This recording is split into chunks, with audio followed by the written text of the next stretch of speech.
polls, if you go and look at what's happened to New York, it's a ghost town.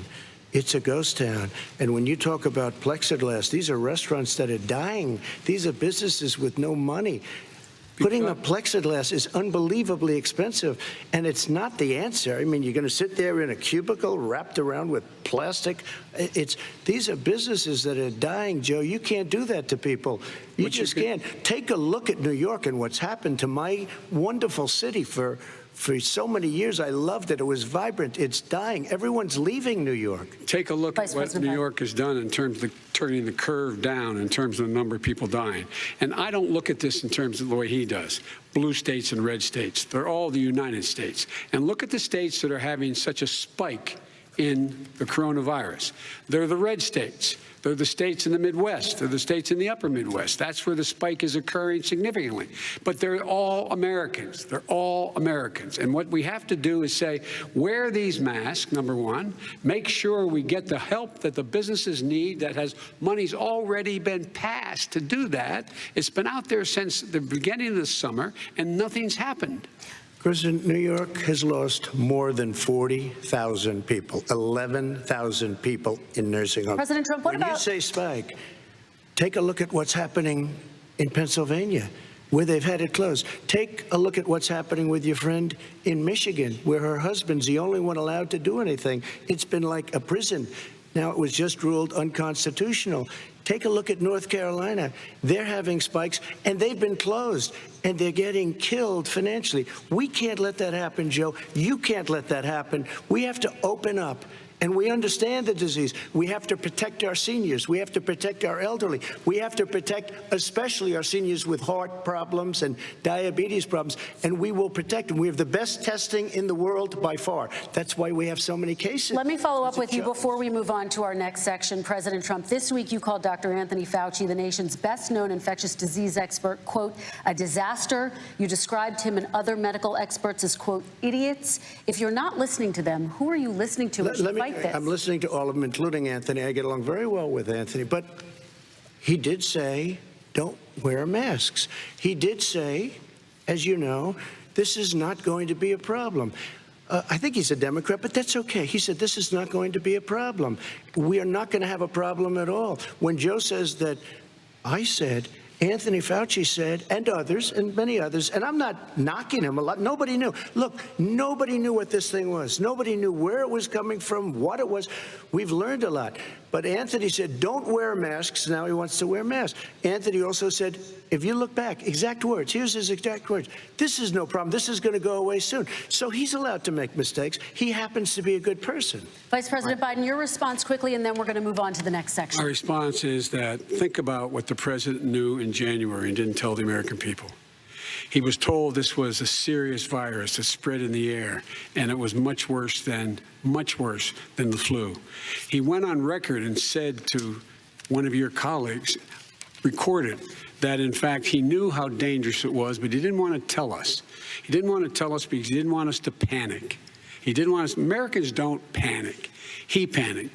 But guess what?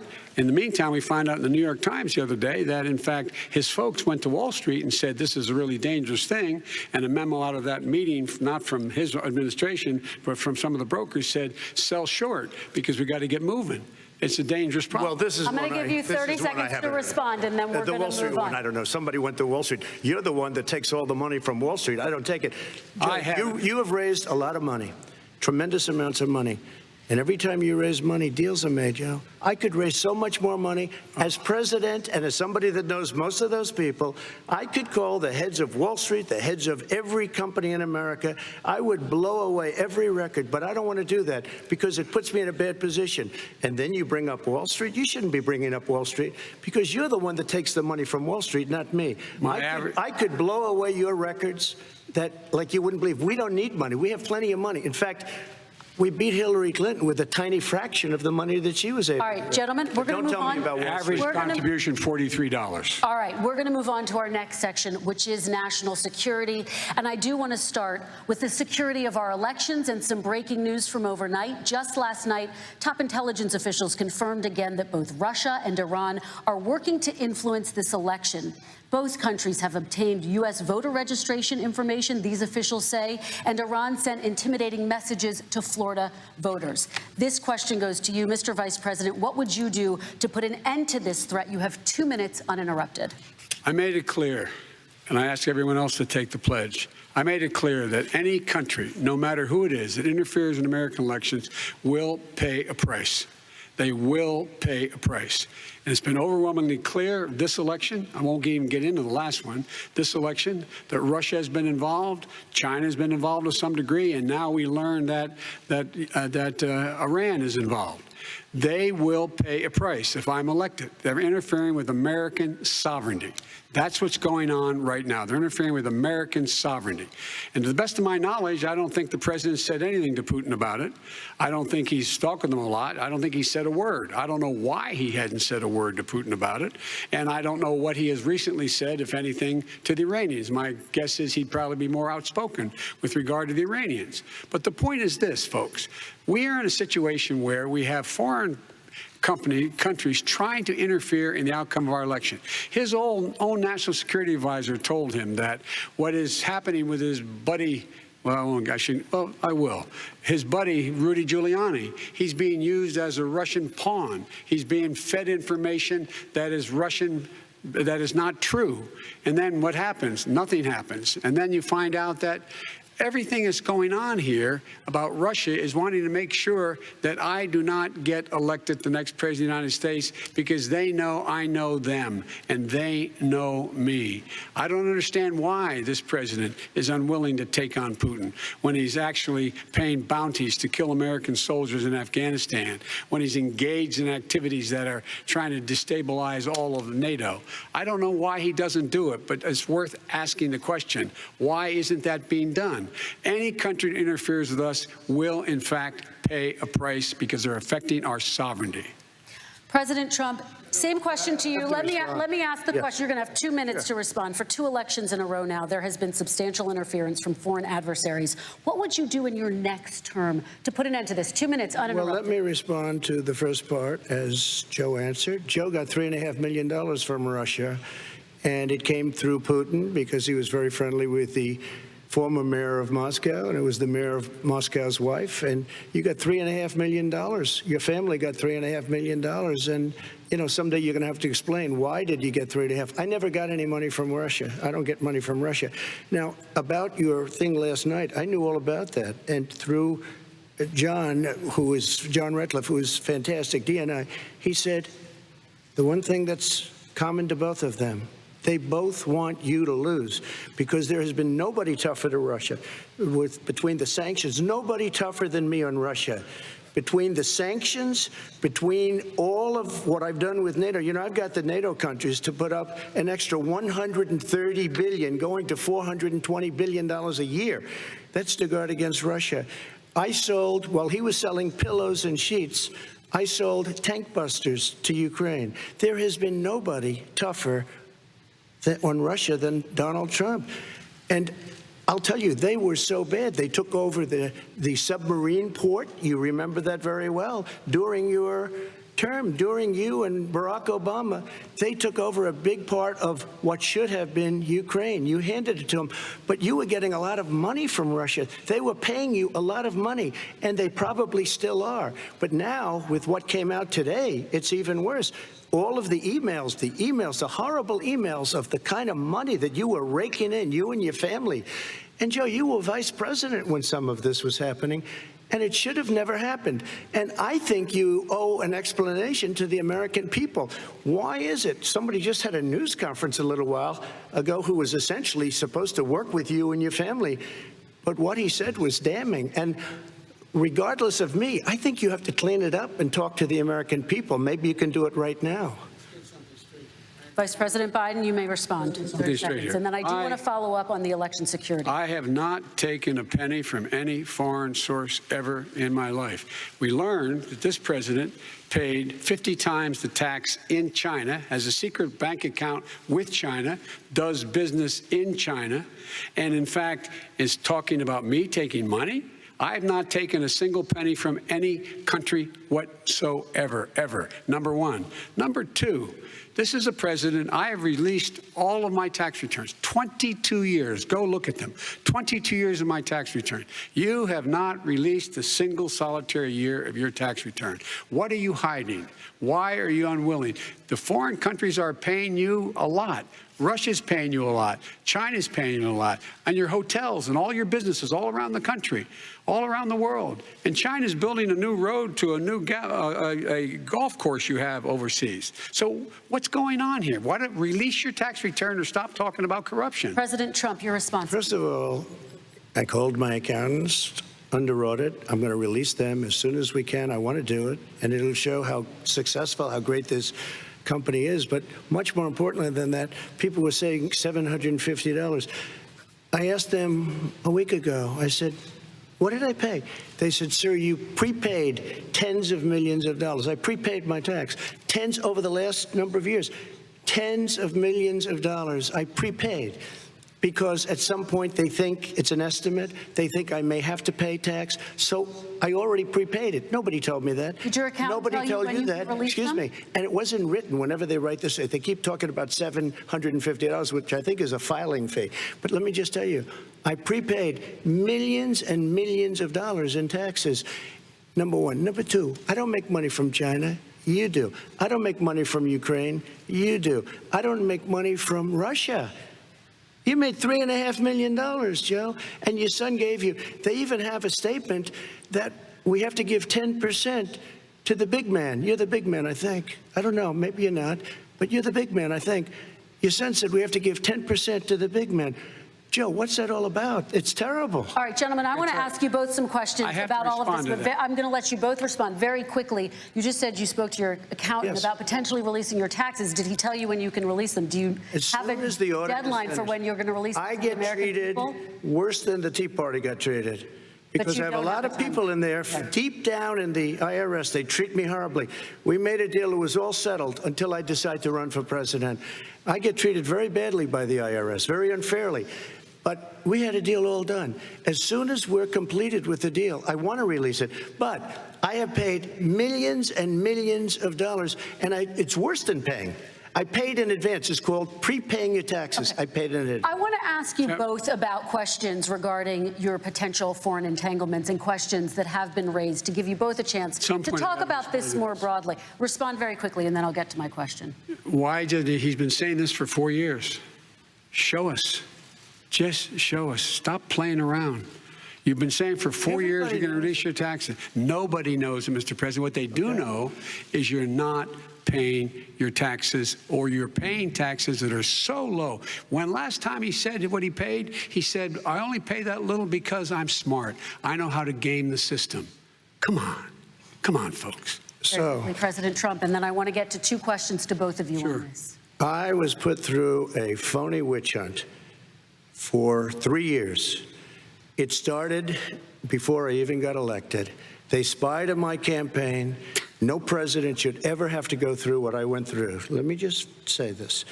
Mueller and 18 angry Democrats and FBI agents all over the place spent $48 million. They went through everything I had, including my tax returns, and they found absolutely no collusion and nothing wrong. $48 million. I guarantee you, if I spent $1 million on you, Joe, I could find plenty wrong. Because the kind of things that you've done and the kind of monies that your family has taken, I mean, your brother made money in Iraq, millions of dollars. Your other brother made a fortune, and it's all through you, Joe. And they say you get some of it, and you do live very well. You have houses all over the place. You live very well. All right, gentlemen, let me just ask some questions about all of this broadly. Vice President Biden, there have been questions about the work your son has done in China and for a Ukrainian energy company when you were vice president. In retrospect, was anything about those relationships inappropriate or unethical? Nothing was unethical. Here's what the deal. With regard to Ukraine, we had this whole question about whether or not, because he was on the board, I later learned of a Burisma, a company, that somehow I had done something wrong.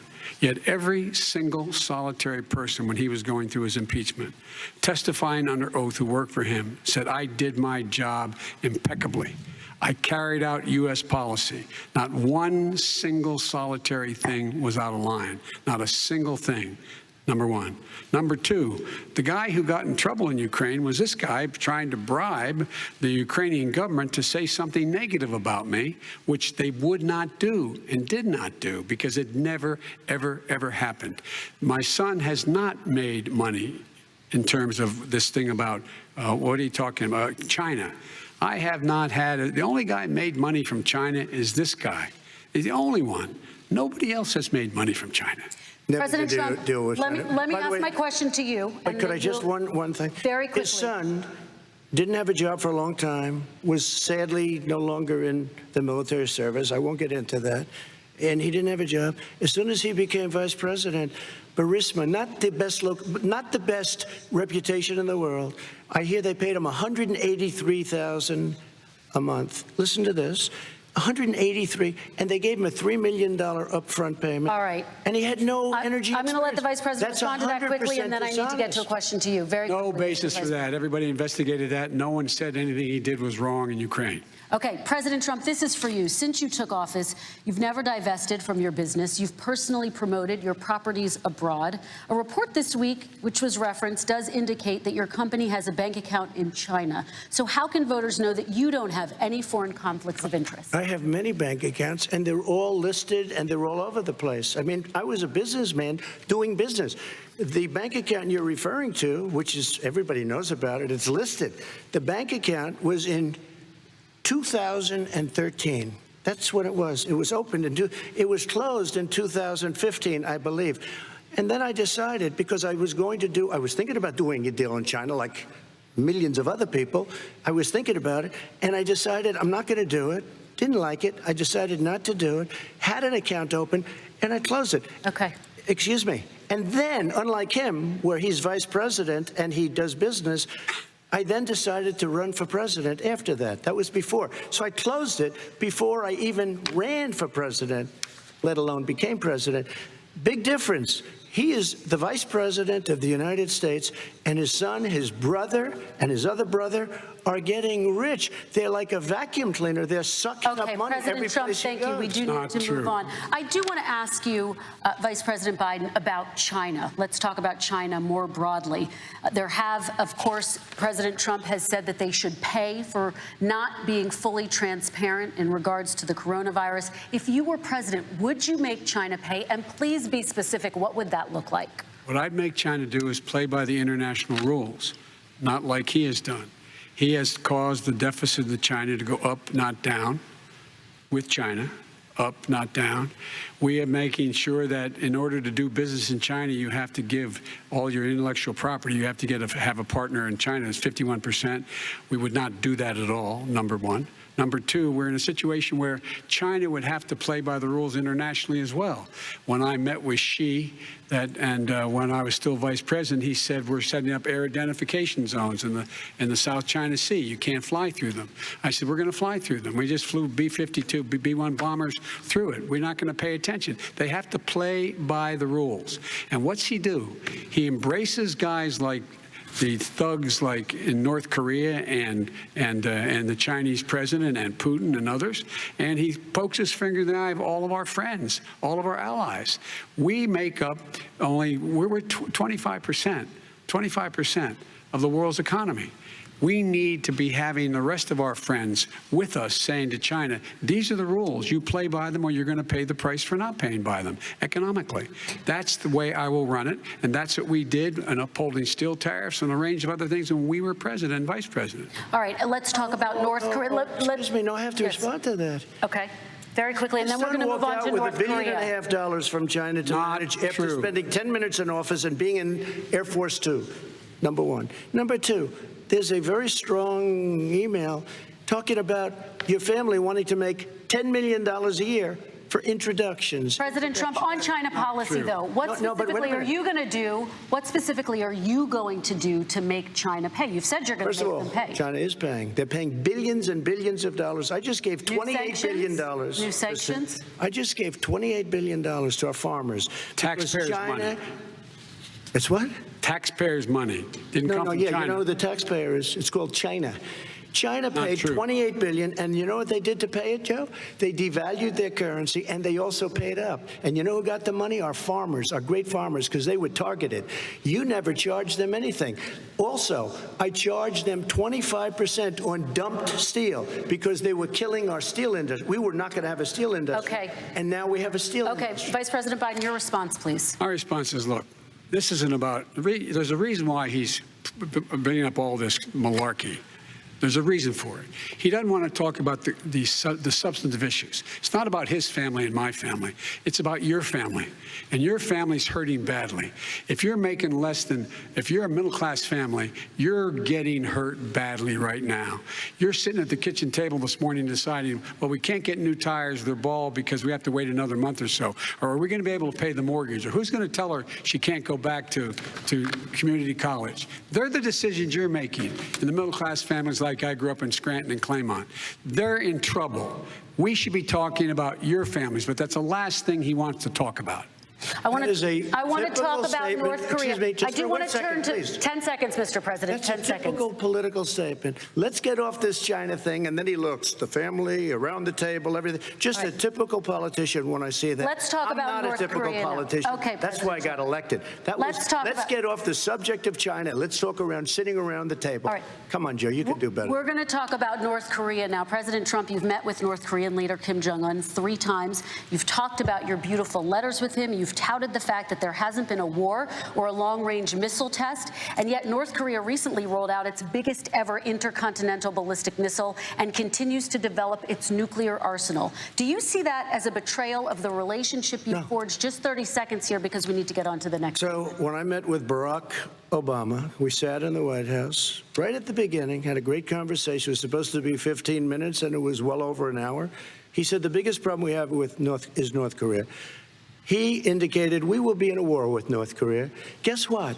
It would be a nuclear war, and he does have plenty of nuclear capability. In the meantime, I have a very good relationship with him. Different kind of a guy, but he probably thinks the same thing about me. We have a different kind of a relationship. We have a very good relationship, and there's no war. And, you know, about 2 months ago, he broke into a certain area. They said, oh, there's going to be trouble. I said, no, they're not, because he's not going to do that. And I was right. Look, instead of being in a war where millions of people, Seoul, you know, is 25 miles away, millions and millions, 32 million people in Seoul. Millions of people would be dead right now. President we Trump, don't have that's a war, 30 and seconds. I have a good relationship. Vice President Biden, to you, North Korea conducted 4 nuclear tests under the Obama administration. Why do you think you would be able to rein in this persistent threat? Because I'd make it clear, which we were making clear to China, they had to be part of the deal. Because here's the I made it clear, and as a spokesperson of the administration when I went to China, that they said, why are you moving your missile defense up so close? Why are you moving more forces here? Why are you continuing to do military maneuvers with South Korea? I said, because North Korea is a problem, and we're going to continue to do it so we can control them. We're going to make sure we can control them and make sure they cannot hurt us. And so if you want to do something about it, step up and help. If not, it's going to continue. What has he done? He's legitimized North Korea. He's talked about his good buddy, who's a thug, and he talks about how we're better off. And they have much more capable missiles, able to reach U.S. territory much more easily than ever did before. Let me follow up with you, Vice President Biden. You've said you wouldn't meet with Kim Jong-un without preconditions. Are there any conditions under which you would meet with him? On the condition that he would agree that he would be drawing down his nuclear capacity to get the Korean Peninsula should be nuclear-free zone. All right, let's move on to American families. They tried to meet with him. 10 seconds, President. They tried to meet with him. He wouldn't do it. He didn't like Obama. He didn't like him. He wouldn't do it. Okay, I got to give him a chance to respond to that before we move on. And that's okay.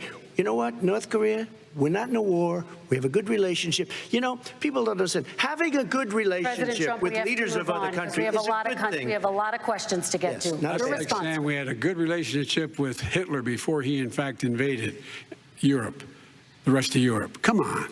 The reason he would not meet with President Obama is because President Obama said, we're going to talk about denuclearization. We're not going to legitimize you, and we're going to continue to put stronger and stronger sanctions on you.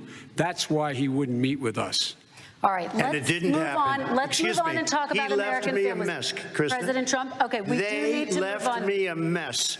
North Korea was a mess. We and need in to fact, move if on you so that remember we the can get first to 2 all or of our 3 other months, questions tonight, there was a President very Trump. dangerous period in my first 3 months before we sort of worked things out a little bit. Okay. There was a they left us a mess, and Obama would be, I think, the first to say it was the single biggest problem he thought that our country. Okay, let's move on to American families and the economy.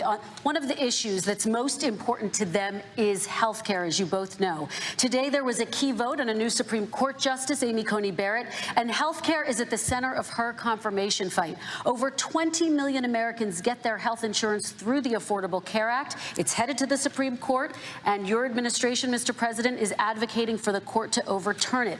If the Supreme Court does overturn that law, those 20 million Americans could lose their health insurance almost overnight. So what would you do if those people have their health insurance taken away? You have 2 minutes uninterrupted. Sure. First of all, I've already done something that nobody thought was possible. Through the legislature, I terminated the individual mandate. That is the worst part of Obamacare, as we call it. The individual mandate where you have to pay a fortune for the privilege of not having to pay for bad health insurance. I terminated. It's gone. Now it's in court because Obamacare is no good. But then I made a decision. Run it as well as you can to my people, great people. Run it as well as you can. I could have gone the other route and made everybody very unhappy. They ran it. Premiums are down. Everything's down. Here's the problem. No matter how well you run it, it's no good. What we'd like to do is terminate it. We have the individual mandate done. I don't know that it's going to work. If we don't win, we will have to run it, and we'll have Obamacare, but it'll be better run. But it no longer is Obamacare, because without the individual mandate, it's much different. Pre-existing conditions will always stay. What I would like to do is a much better health care, much better, will always protect people with pre-existing. So I'd like to terminate Obamacare, come up with a brand new, beautiful health care. The Democrats will do it because there'll be tremendous pressure on them, and we might even have the House by that time, and I think we're going to win the House, okay? You'll see, but I think we're going to win the House.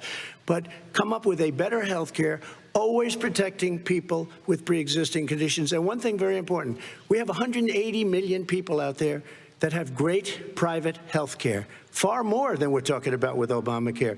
Joe Biden is going to terminate all of those policies. These are people that love their health care, people that have been successful, middle-income people, been successful. They have 180 million plans, 180 million people, families.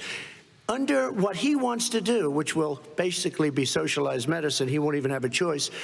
They want to terminate 180 million plans. We have done an incredible job on health care, and we're going to do even better. Okay, Vice respond. President Biden, yes, this is for you. Your health care plan calls for building on Obamacare. So my question is, what is your plan if the law is ruled unconstitutional by the Supreme Court? You have 2 minutes uninterrupted. What I'm going to do is pass Obamacare with a public option.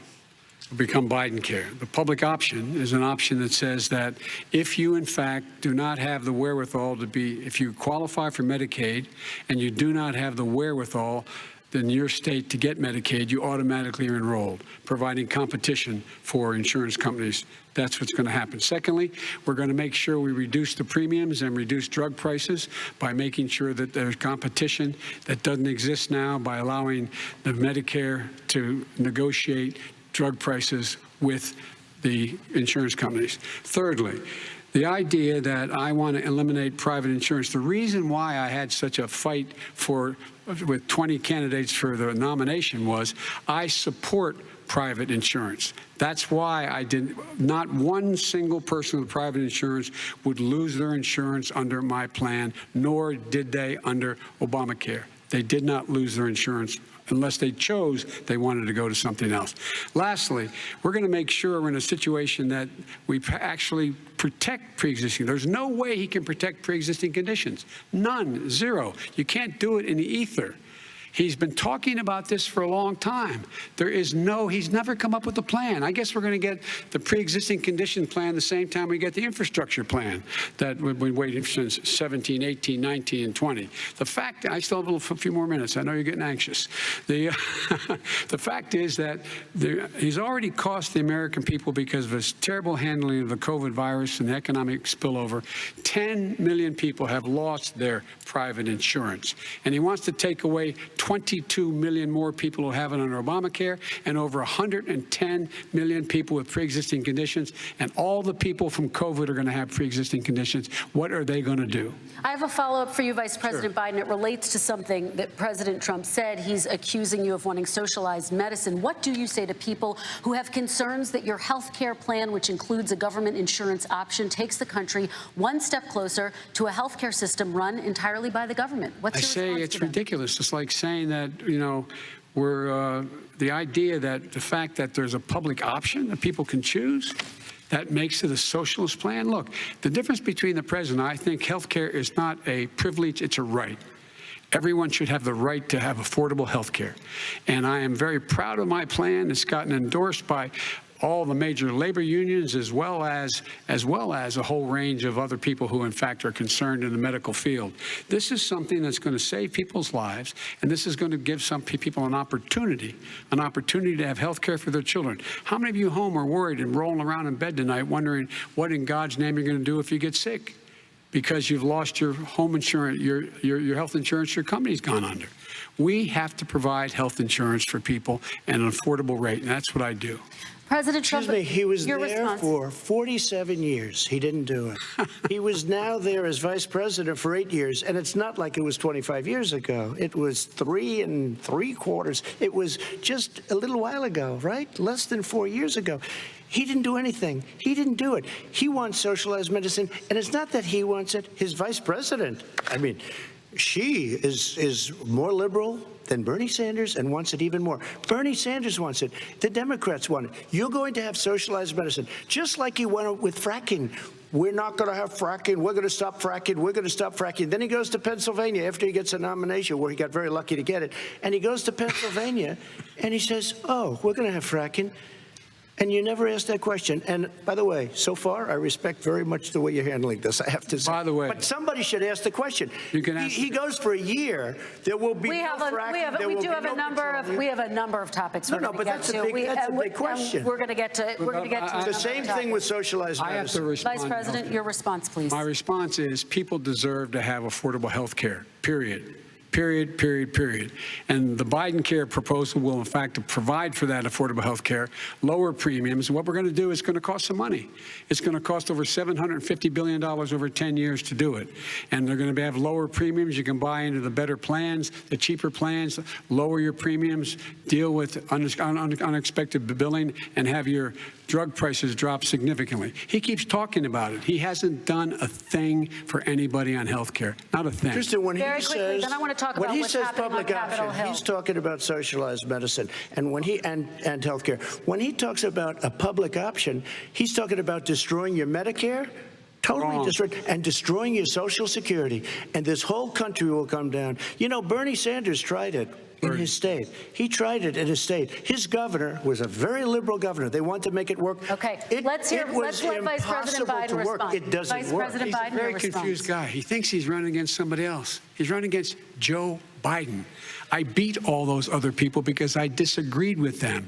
Joe Biden he's running against. And the idea that we're in a situation that they're going to destroy Medicare, this is the guy that the actuary at Medicare said, if in fact, at Social Security, if in fact he continues to withhold his plan to withhold the tax on Social Security will be bankrupt by 2023. With no way to make up for it. This is the guy who's tried to cut Medicare. So I mean, the idea that Donald Trump is lecturing me on Social Security and Medicare? Come on. He tried to get 10 rid of seconds, He Mr. tried to hurt President, and then I Social have to go to Security another years question. ago. Years ago. Go back and look at the records. He tried to hurt Social Security years ago. All right, let's move on. This I'm is going to the move guy on. that when they announced Mr. President, I have to move on to the next question. They said or the else stock we're not market going to will have time boom to talk about it. if I'm elected. If he's elected, the stock market will crash. Okay, let's Biggest move on to analysts the are next saying that. question very quickly. Look, the idea that the stock market is booming is his only measure of what's happening. Where I come from in Scranton and Claymont, the people don't live off of the stock market. Just in the last three years during this crisis, the billionaires in this country made, according to the Wall Street, $700 billion more dollars. $700 billion more dollars, because that's his only measure. What happens to the ordinary people out there? What happens to them? Let's talk about what's happening on Capitol Hill. We're going to move on. 401ks are through the roof. We're going to move on. Stock are through the roof. All right. And he doesn't come from Scranton. That's like he lived there for a short period of time before he even knew it. We're going to move on to the next question. And the people of Pennsylvania Let me will move show on you to my that. next question, They gentlemen. understand. As of tonight, more than 12 million people are out of work, and as of tonight, 8 million more Americans have fallen into poverty, and more families are going hungry every day. Those hit hardest are women and people of color. They see Washington fighting over a relief bill. Mr. President, why haven't you been able to get them the help they need? 30 seconds here. Because Nancy Pelosi doesn't want to approve it. I do. But you're the president. I do, but I still have to get. Unfortunately, that's one of the reasons I think we're going to take over the House, because of her. Nancy Pelosi doesn't want to approve anything because she'd love to have some victories on a date called November 3rd. Nancy Pelosi does not want to approve it. We are ready, willing, and able to do something. Don't forget, we've already approved 3 plans, and it's gone through, including the Democrats, in all fairness. This one she doesn't want. It's near the election because she thinks it helps her politically. I think it hurts her politically. All right, Mr. Vice President. You know, the Republican leader in the United States Senate said he can't pass it. He will not be able to pass it. He does not have Republican votes. Why isn't he talking to his Republican friends? Let me follow up with you, Vice President. We made a Biden, deal. because let me ask Vice President Biden a question. You are the leader of the Democratic Party. Why have you not pushed the Democrats to get a deal for the American people? Well, I have, and they have pushed it. Look, they passed this act all the way back in the beginning of the summer. This is like it's not new. It's been out there. This HEROES Act has been sitting there. And look at what's happening.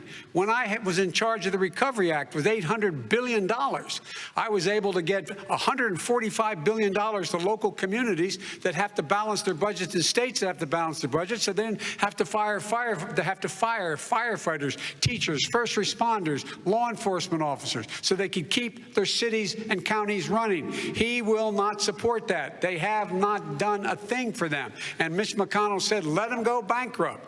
Let them go bankrupt. Come on. What's the matter with these guys? The bill that was passed in the House was a bailout of badly run, high-crime, Democrat, all run by Democrats, cities and states. It was a way of getting a lot of money, billions and billions of dollars to these states. It was also a way of getting a lot of money from our people's pockets to people that come into our country illegally. We were going to take care of everything for them. And what that does, and I'd love to do that, I'd love to help them, but what that does, everybody all over the world will start pouring into our country. We can't do it. This was a way of taking care of them. This was a way of spending on things that had nothing to do with COVID, as per your question. But it was really a big bailout for badly run Democrat cities and states. All right, If I get elected, I'm running as a proud Democrat, but I'm going to be an American president. I don't see red states and blue states.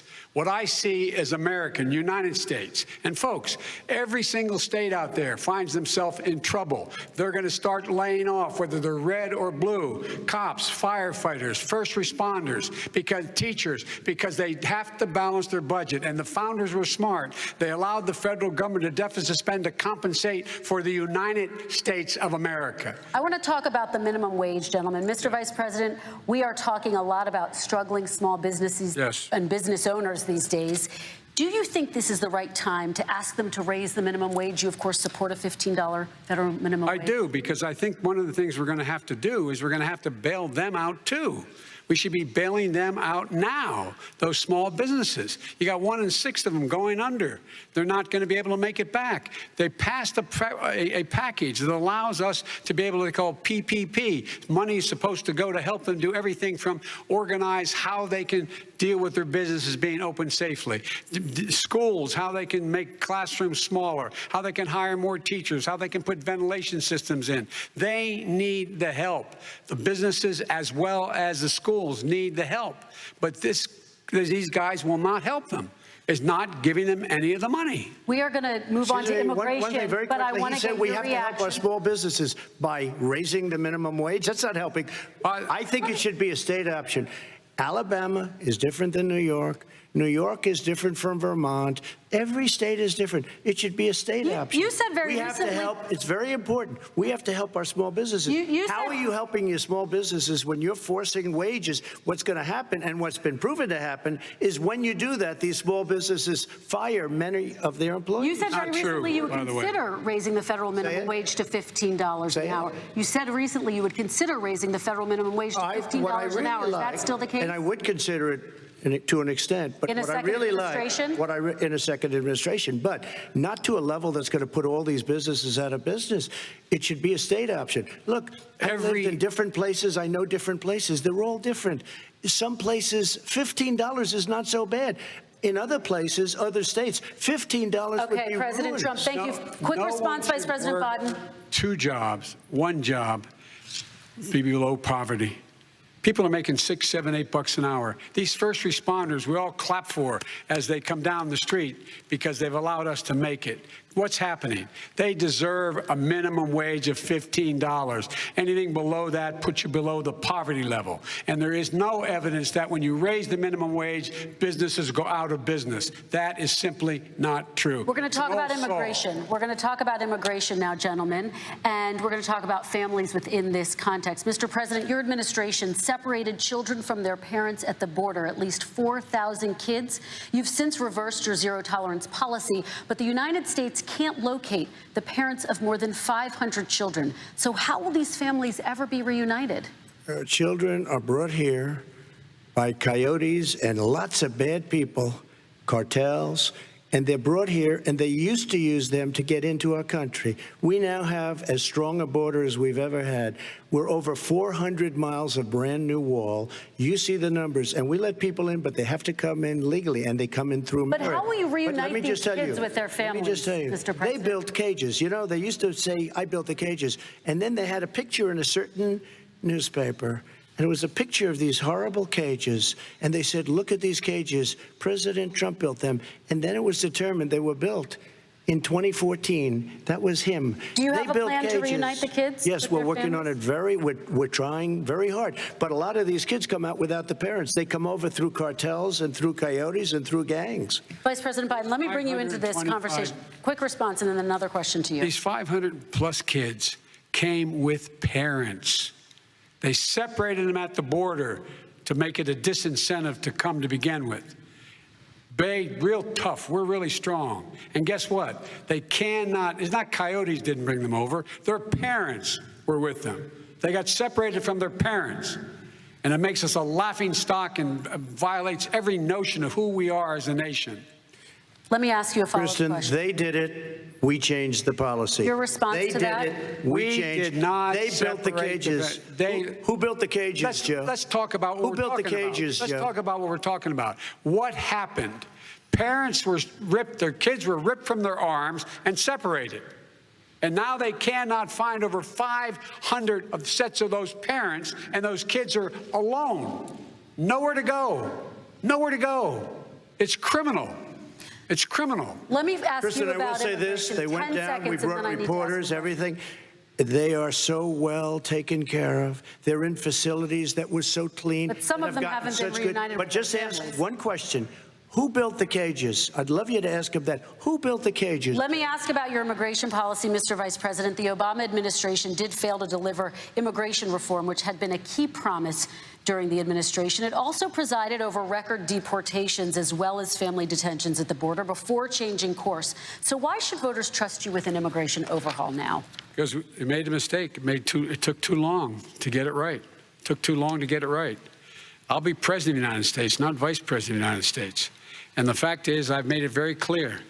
within 100 days, I'm going to send to the United States Congress a pathway to citizenship for over 11 million undocumented people. And all of those so-called dreamers, those DACA kids, they're going to be immediately certified again to be able to stay in this country and put on a path to citizenship. The idea that they are being sent home by this guy, and they want to do that, is they've gone to a country they've never seen before. I can imagine you're 5 years old, your parents are taking you across the Rio Grande River, and it's illegal. And you say, oh, no, Mom, leave me here. I'm not going to go with you. They've been here. Many of them are model citizens. Over 20,000 of them are first responders out there taking care of people during this crisis. We owe them. We owe them. Kristen, he had 8 years to do what he said he was going to do. And I've changed without having a specific. We got rid of catch and release. We got rid of a lot of horrible things that they put in and that they lived with. But he had 8 years he was vice president. He did nothing except build cages to keep children in. Vice President Biden, your response. The catch and release, you know what he's talking about there? If, in fact, you had a family came across and they were arrested, they, in fact, were given a date to show up for their hearing. They were released. And guess what? They showed up for a hearing. And this is the first president in the history of the United States of America that anybody seeking asylum has to do it in another country. That's never happened before in America. That's never happened before in America. You come to the United States and you make your case that I seek asylum based on the following premise, why I deserve it under American law. They're sitting in squalor on the other side of the river.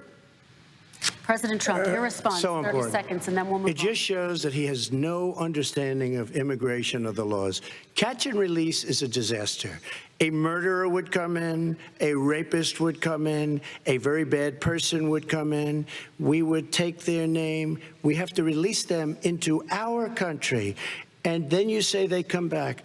Less than 1% of the people come back. We have to send ICE out and Border Patrol out to find them. We would say, come back in 2 years, 3 years. We're going to give you a court case. You need Perry Mason. We're going to give you a court case. When you say they come back, they don't come back, Joe. They never come back.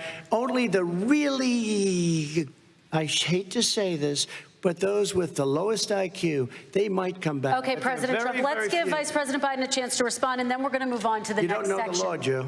Vice President Biden, your response. Know the law. What he's telling you is simply not true. Well, check it out. They don't come back. Check it out. All right, let's move on. But we don't have to worry about it because they terminated it, so we don't have to worry about it. Let's move on to the next section. And you have 525 kids not knowing where in God's name they're going to be and lost their parents. Go ahead. All right. Let's talk about our next section, which is race in America. And I want to talk about the way Black and brown Americans experience race in this country. Part of that experience is something called the talk. It happens regardless of class and income. Parents who feel they have no choice but to prepare their children for the chance that they could be targeted, including by the police, for no reason other than the color of their skin. Mr. Vice President, in the next 2 minutes, I want you to speak directly to these families. Do you understand why these parents fear for their children? I do. I do. You know, my daughter is a social worker, and she's written a lot about this. She has her graduate degree from the University of Pennsylvania in social work.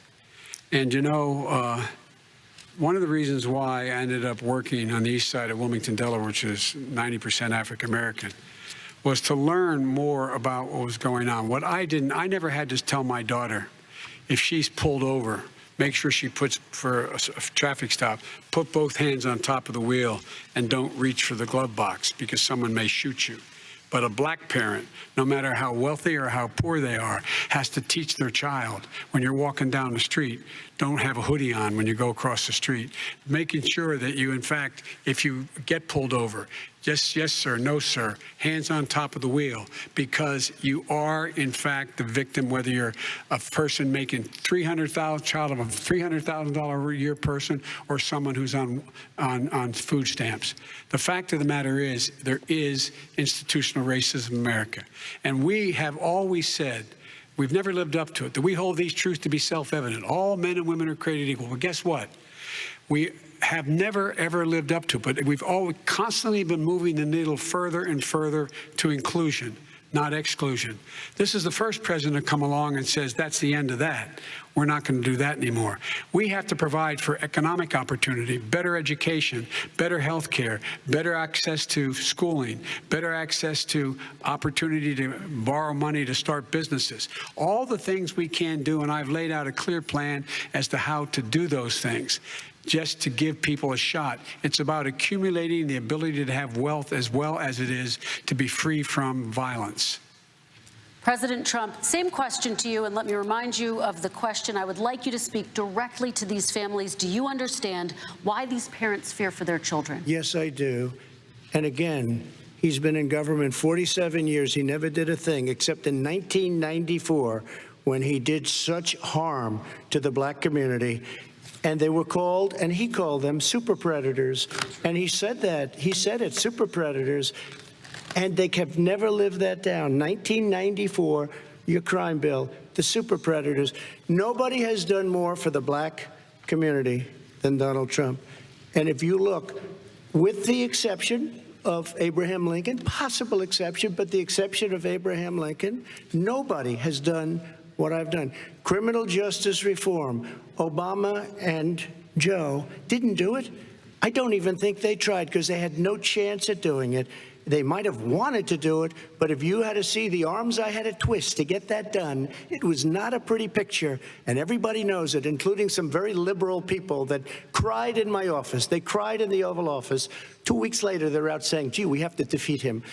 Criminal justice reform, prison reform, opportunity zones with Tim Scott, a great senator from South Carolina.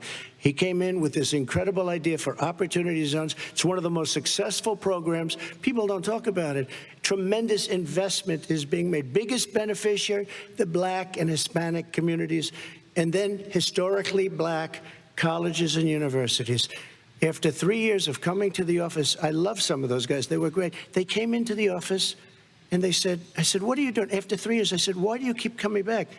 Because we have no funding. I said, you don't have to come back every year. We have to come back because President Obama would never give them long-term funding. And I did. 10-year long-term funding, and I gave them more money than they asked for because they said, I think you need more. And I said, the only bad part about this is I may never see you again because I got very friendly with them, and they like me and I like them. But I saved historically black colleges and universities. Okay, and we're going to talk about both of your records, but your response to that, Vice President? My response to that is I never, ever said what he accused me of saying. The fact of the matter is, in 2000, though, after the crime bill had been in the law for a while, this is a guy who said the problem with the crime bill, there's not enough people in jail. There's not enough people in jail.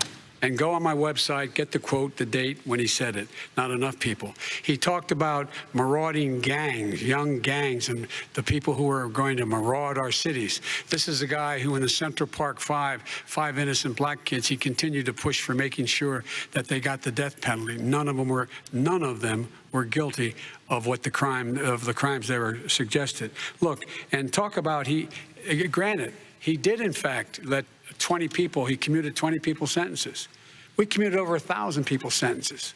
Over 1,000. The very law he's talking about is a law that, in fact, initiated by Barack Obama. And secondly, we're in a situation here where the federal prison system was reduced by 38,000 people under our administration. And one of these things we should be doing, there should be no minimum mandatories in the law. That's why I'm offering $20 billion to states to change their state laws to eliminate minimum mandatories and set up drug courts. No one should be going to jail because they have a drug problem. They should be going to rehabilitation, not to jail. We should fundamentally change the system, and that's what I'm going to do. But why didn't he do it 4 years ago? Why didn't you do that 4 years ago, even less than that? Why didn't you? You were vice president. You keep talking about all these things you're going to do and you're going to do this, but you were there just a short time ago and you guys did nothing. We did. You know, Joe, I ran because of you. I ran because of Barack Obama, because you did a poor job. If I thought you did a good job, I would have never run. I would have never run. I ran because of you. I'm looking at you now. You're a politician. I ran because of you. All right, Vice President Biden, your response to that, and then I do have some questions for both of you. Well, I tell you what, I hope he does look at me, because what's happening here is You know who I am. You know who he is. You know his character. You know my character. You know our reputations for honor and telling the truth. I am anxious to have this race. I am anxious to see this take place. The character of the country is on the ballot. Our character is on the ballot. Look at us closely. Let me ask some follow-up. Excuse me. Please respond, and then we're going to have follow-up If this stuff is true about Russia, Ukraine, China, other countries, Iraq, if this is true, then he's a corrupt politician. All right. So don't give me the stuff about how you're this innocent baby. Joe, they're calling you a corrupt politician. Nobody. President Trump, I want to stay on the issue of race. We're talking about the issue. From hell. President Trump, we're talking about race right now, and I do want to stay on the issue of race. President Trump, I have to respond to that. Please, because look, very quickly. there are 50 former national intelligence folks who said that what he's accusing me of is a Russian plant. They have said that this has all the five former heads of the CIA, both parties, say what he's saying is a bunch of garbage. Nobody believes it except his and his good friend Rudy Giuliani. You mean the laptop is now another Russia hoax? That's exactly what. Is this that's where you're exactly going? what. This is where he's going. The laptop is Russia, Gentlemen, Russia. I want to stay on the issue of race. You okay? have to be kidding. Here we go again with Russia. We're going to continue on the issue of race. Mr. President, you've described the Black Lives Matter movement as a symbol of hate. You've shared a video of a man chanting white power to millions of your supporters. You've said that black professional athletes exercising their First Amendment rights should be fired. What do you say to Americans who say that kind of language from a president is contributing to a climate of hate and racial strife? Well, you have to understand, the first time I ever heard of Black Lives Matter, they were chanting pigs in a blanket, talking about police. Pigs, talking about our police. Pigs in a blanket, fry them like bacon. I said, that's a horrible thing. And they were marching down the street. And that was my first glimpse of Black Lives Matter. I thought it was a terrible thing. As far as my relationships with all people, I think I have great relationships with all people. I am the least racist person in this room. Well, what do you say to Americans who are concerned by that rhetoric? I don't know. I don't know what to say. I got criminal justice reform done and prison reform and opportunity zones. I took care of black colleges and universities. I don't know what to say.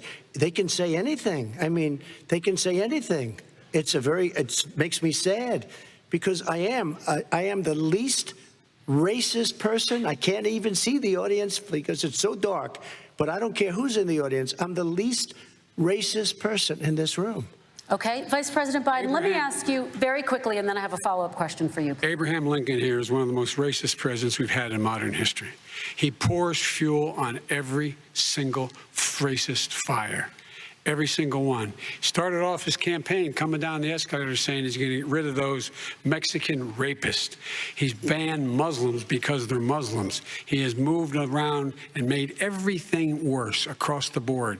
He says about the poor boys, last time we were on stage here, he said, I told them to stand down and stand ready. Come on. This guy is a dog whistle about as big as a foghorn. President Trump, I'm going to give you 10 seconds to respond, and then I have a follow-up. You made a reference to Abraham Lincoln. Where did that come in? I mean, you said you're Abraham Lincoln. No, where did that? No. You said, I said not since Abraham Lincoln has anybody done what I've done for the black community. And I'm saying, I didn't say I'm Abraham Lincoln. I said not since Abraham Lincoln has anybody done what I've done for the black community. Now, you have done nothing other than the crime bill, which put tens of thousands of black men, mostly, in jail. All right, let me you know what?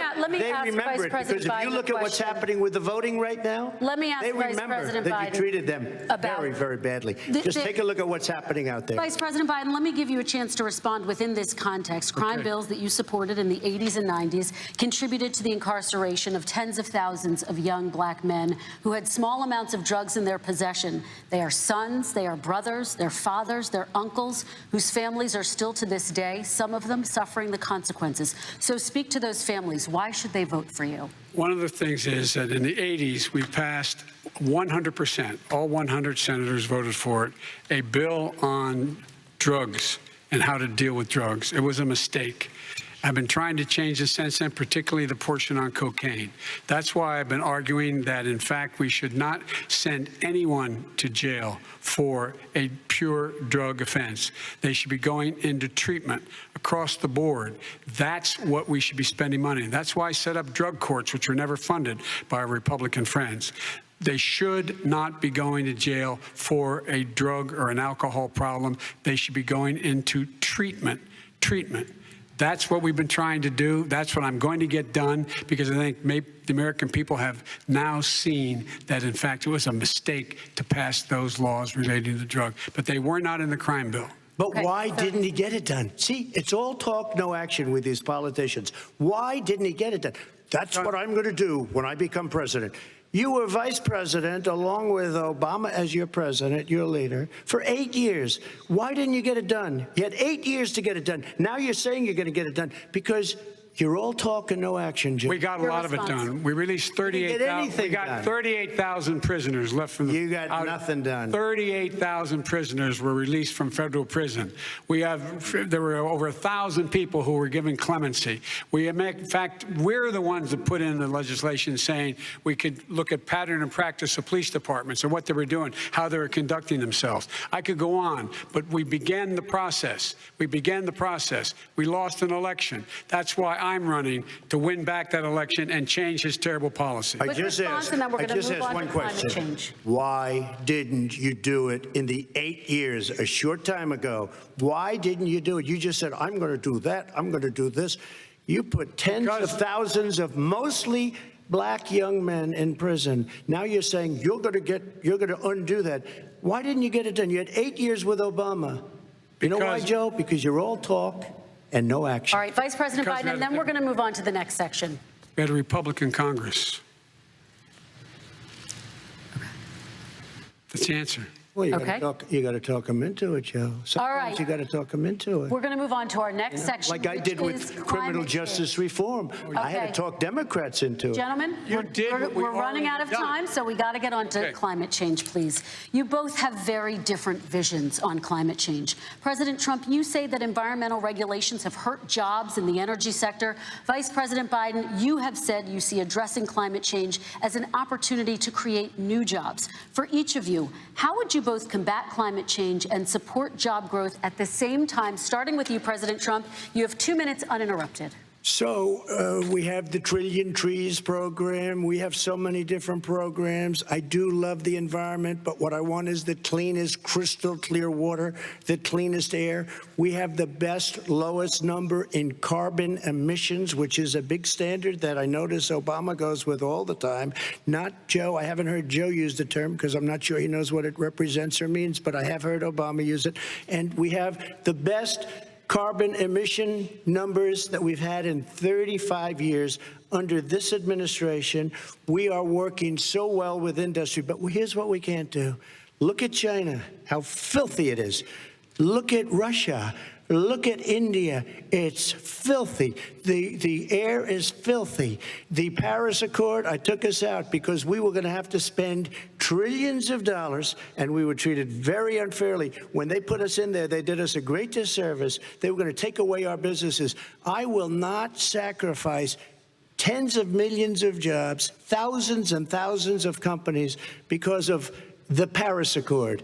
It was so unfair. China doesn't kick in until 2030. Russia goes back to a low standard, and we kicked in right away. It would have destroyed our businesses. So, you ready? We have done an incredible job environmentally. We have the cleanest air, the cleanest water, and the best carbon emission standards that we've seen in many, many years. Vice President and we Biden. haven't destroyed our industries. Vice President Biden, 2 minutes to you, uninterrupted.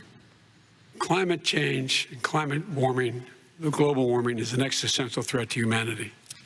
We have a moral obligation to deal with it. And we're told by all the leading scientists in the world we don't have much time. We're going to pass the point of no return within the next 8 to 10 years. 4 more years of this man eliminating all the regulations that were put in by us to clean up the climate, to limit limited emissions will put us in a position where we're going to be in real trouble. Here's where we have a great opportunity. I was able to get both all the environmental organizations as well as labor, the people worried about jobs, to support my climate plan, because what it does, it will create millions of new good-paying jobs. We're going to invest in, for example, 50,000 charging stations on our highways so that we can own the electric car market of the future. In the meantime, China is doing that. We're going to be in a position where we're going to see to it that we're going to take 4 million existing buildings and 2 million existing homes and retrofit them so they don't leak as much energy, saving hundreds of millions of barrels of oil in the process and creating significant number of jobs. And by the way, the whole idea of what this is all going to do, it's going to create millions of jobs, and it's going to clean the environment. Our health and our jobs are at stake. That's what's happening. And what right now, by the way, Wall Street firms indicated that my plan will in fact create 18.6 million jobs, 7 million more than his. This is from Wall Street. And I'll create $1 trillion more in economic growth than his proposal does. Not on climate, just on the economy. President Trump, today came out and said very strongly, $6,500 will be taken away from families under his plan, that his plan is an economic disaster. If you look at what he wants to do, if you look at his plan, his environmental plan, you know who developed it? AOC +3. They know nothing about the climate. I mean, she's got a good line of stuff, but she knows nothing about the climate. And they're all hopping through hoops for AOC +3. Look, their real plan costs $100 trillion. If we had the best year in the history of our country for 100 years, we would not even come close to a number like that. When he says buildings, they want to take buildings down because they want to make bigger windows into smaller windows. As far as they're concerned, if you had no window, it would be a lovely thing. This is the craziest plan that anybody has ever seen. And this wasn't done by smart people. This wasn't done by anybody. Frankly, I don't even know how it can be good politically. Right. They want to spend $100 trillion. That's their real number. He's trying to say it was 6. It's $100 trillion. They want to knock down buildings and build new buildings with little, tiny, small windows. I mean, and many other things. Okay. And many other things. Let me have the Vice President respond, and we're running out of time, and we have a lot more questions to get to. So let's hear from the Vice President. I have a number more questions. I don't know where he comes from. I don't know where he comes up with these numbers. $100 trillion. Give me a break. This plan was, endorsed by every major environmental group and every labor group. Because they know the future lies. The future lies in us being able to breathe, and they know there are good jobs in getting us there. And by the way, the fastest growing industry in America is solar energy and wind. He thinks wind causes cancer, windmills. It's the fastest growing jobs, and they pay good prevailing wages, $45, $50 an hour. We can grow and we can be cleaner if we go the route I'm proposing. President Trump, please respond, and then I have some follow-ups. We are energy independent for the first time. We don't need all of these countries that we had to fight war over because we needed their energy. We are energy independent. I know more about wind than you do. It's extremely expensive, kills all the birds, it's very intermittent, it's got a lot of problems, and they happen to make the windmills in both Germany and China. And the fumes coming up, if you're a believer in carbon emission, the fumes coming up to make these massive windmills is more than anything that we're talking about with natural gas, which is very clean. One other thing. Find me a scientist that said that. I love solar, but solar doesn't quite have it yet. It's not powerful yet to really run our big, beautiful factories that we need to compete with the world. So it's all a pipe dream. But you know what we'll do? We're going to have the greatest economy in the world. But if you want to kill the economy, get rid of your oil industry. You want to, and what about fracking? All right, let me allow Vice President Biden to respond. I never said I oppose fracking. You said it on tape. I did. Show the tape. Put it on your website. I'll put it on. Put it on the website. The fact of the matter is he's flat lying. Would you rule out banning fracking? I do rule out banning fracking because the answer we need We need other industries to transition to get to ultimately a complete zero emissions by 2025. What I will do with fracking over time is make sure that we can capture the emissions from the fracking, capture the emissions from gas. We can do that, and we can do that by investing money in doing it. But it's a transition to that. I have one more question in this pod, and then Excuse me, he was against fracking. He said it. I will show that to you tomorrow. I am against fracking. Until he got the nomination, went to Pennsylvania, then he said, but you know what, Pennsylvania? He'll be against it very soon because his party is totally against it. Fracking on federal land, I said. No fracking and or oil on federal land. Let me ask this final question in this section, and then I want to move on to our final section. President Trump, people of color are much more likely to live near oil refineries and chemical plants. In Texas, there are families who worry the plants near them are making them sick. Your administration has rolled back regulations on these kinds of facilities. Why should these families give you another 4 years in office? The families that we're talking about are employed heavily, and they are making a lot of money, more money than they've ever made. If you look at the kind of numbers that we produce for Hispanic, for Black, for Asian, it's 9 times greater, the percentage gain, than it was under, in 3 years, than it was under 8 years of the 2 of them, to put it nicely. 9 times more. Now, somebody lives, I have not heard the numbers or the statistics that you're saying, but they're making a tremendous amount of money economically. We saved it, and I saved it again a number of months ago when oil was crashing because of the pandemic. We saved it. We got, say what you want about relationship, we got Saudi Arabia, Mexico, and Russia to cut back, way back. We saved our oil industry, and now it's very vibrant again. And everybody has very inexpensive gasoline. Remember Vice President Biden, your response, and then we're going to have a final question for both of you. My response is that those people live on what they call fence lines. He doesn't understand this. They live near chemical plants that, in fact, pollute. Chemical plants and oil plants and refineries that pollute. I used to live near that when I was growing up in Claymont, Delaware. And all the more oil refineries in Marcus Hook and the Delaware River than there is any place, including in Houston at the time. When my mom get in the car and when there was first frost to drive me to school, turning the windshield wiper, there'd be oil slick in the window.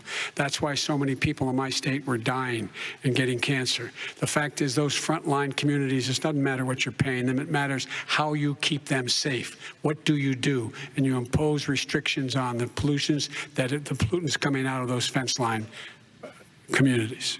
Okay, I have one final question. Would he close down the oil industry? It falls. Would you close down the oil industry? By the way, I would transition from the oil industry, yes.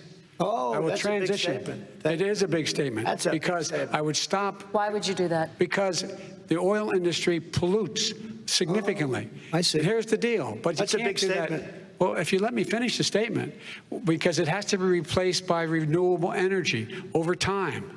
And I'd stop giving to the oil industry, I'd stop giving them federal subsidies. He won't give federal subsidies to the gas, excuse me, to solar and wind. Yeah. Why are we giving it to oil industry? We actually do give right. it to solar and wind. We And have that's one maybe the final biggest question. statement in terms of business. That's the biggest statement. Okay. Because We have basically one what he's final saying question, is he is Mr. going to President. destroy the oil industry.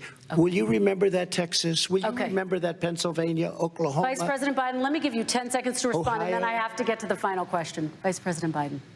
He takes everything out of context, but the point is, look, we have to move toward a net zero emissions. The first place to do that by the year 2035 is in energy production, by 2050 totally. All right. One Is he final gonna get question China to to both do of it? you. No, we're finished with Is this. he We going have to to get move on China to to our do it? final question. We No, have to I'm move going on to to our final rejoin Paris question. Accord and make China abide by what they agreed to. All right, That'll this cost you is $1 about trillion. leadership, gentlemen. And this first question does go to you, President Trump. Imagine this is your inauguration day. What will you say in your address to Americans who did not vote for you? You'll each have 1 minute, starting with you, Mr. We have to make our country totally successful as it was prior to the plague coming in from China. Now we're rebuilding it, and we're doing record numbers, 11.4 million jobs in a short period of time, et cetera. But I will tell you, go back. Before the plague came in, just before, I was getting calls from people that were not normally people that would call me. They wanted to get together. We had the best Black unemployment numbers in the history of our country. Hispanic, women, Asian, people with diplomas, with no diplomas, MIT graduates, #1 in the class. Everybody had the best numbers. And you know what? The other side wanted to get together. They wanted to unify. Success is going to bring us together. We are on the road to success. But I'm cutting taxes, and he wants to raise everybody's taxes, and he wants to put new regulations on everything. He will kill it. If he gets in, you will have a depression, the likes of which you've never seen. Your 401ks will go to hell, and it'll be a very, very sad day for this country. All right. Vice President Biden, same question to you. What will you say during your inaugural address to Americans who did not vote for you? I will say I'm an American president. I represent all of you, whether you voted for me or against me. And I'm going to make sure that you're represented. I'm going to give you hope. We're going to move. We're going to choose science over fiction. We're going to choose hope over fear. We're going to choose to move forward because we have enormous opportunities to make things better. We can grow this economy. We can deal with the systemic racism. And at the same time, we can make sure that our economy is being run and moved and motivated by clean energy, creating millions of new jobs. And that's the fact. That's what we're going to do. And I'm going to say, as I said at the beginning, what is on the ballot here is the character of this country: decency, honor, respect, treating people with dignity, making sure that everyone has an even chance. And I'm going to make sure you get that. You haven't been getting it the last 4 years. All right. I want to thank you both for a very robust hour and a half, a fantastic debate. Really appreciate it. President Trump, former Vice President Joe Biden, thank you to Belmont University for hosting us tonight. And most importantly, thank you to those watching tonight. Election Day is November 3rd. Don't forget to vote. Thank you, everyone, and have a great night. Thank you. There you have it, second and final debate of this 2020 election. Donald Trump, Joe Biden, two white men in their 70s.